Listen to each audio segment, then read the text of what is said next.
महाराष्ट्र में 20 नवंबर को होगा मतदान, 23 नवंबर को होगी वोटों की गिनती। चुनाव आयोग ने प्रेस कॉन्फ्रेंस कर दी जानकारी। झारखंड में 2 चरण में होंगे चुनाव, 13 और 20 नवंबर को होगी वोटिंग। झारखंड में भी 23 नवंबर को वोटों की गिनती। ईवीएम को लेकर विपक्षी दलों के सवालों पर बोले मुख्य चुनाव आयुक्त राजीव कुमार, 100% फुल प्रूफ है ईवीएम, जनता मतदान में हिस्सा लेकर हर सवालों का देंगे जवाब।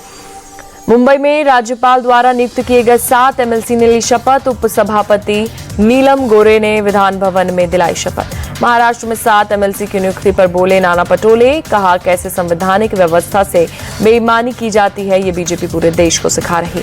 महाराष्ट्र विधानसभा चुनाव को लेकर बोले कांग्रेस प्रदेश अध्यक्ष नाना पटोले, कहा सीट बंटवारे की बैठक पूरी नहीं हो पाई, महाविकास आघाड़ी 288 सीटों पर लड़ेगी चुनाव। राजेश ठाकुर ने हरियाणा के साथ महाराष्ट्र का चुनाव नहीं कराए जाने पर उठाए सवाल। हरियाणा में 3 नवंबर तो महाराष्ट्र में 26 नवंबर तक पिछली सरकार। झारखंड विधानसभा चुनाव की तारीखों की घोषणा को लेकर बोले जेएमएम नेता मनोज पांडे, कहा बीजेपी को तारीखों की घोषणा की जानकारी थी, किसी आयोग को कठपुतली बनाकर रखना गंभीर बात। झारखंड में जेएमएम और कांग्रेस और बीजेपी प्रवक्ता प्रतुल शादेल का पलटवार, कहा चुनाव आयोग मियाद पूरी होने के 6 महीने पहले तक करा सकता है चुनाव। महाराष्ट्र और झारखंड में विधानसभा चुनाव को लेकर बोले बीजेपी नेता मुख्तार अब्बास नकवी, कहा बीजेपी वो पार्टी नहीं जो एक परीक्षा पास करने के बाद विदेश घूमने चली जाए। झारखंड विधानसभा चुनाव को लेकर जेएमएम की तैयारी तेज, 81 सीटों पर चुनाव लड़ेंगे सीएम हेमंत सोरेन और सहायक दल।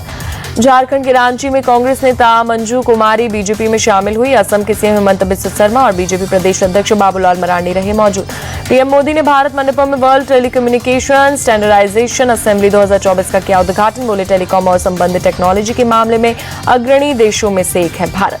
पीएम मोदी बोले भारत में मोबाइल का यूज करने वालों की संख्या 120 करोड़, भारत में दुनिया का 40% से अधिक डिजिटल लेन देन।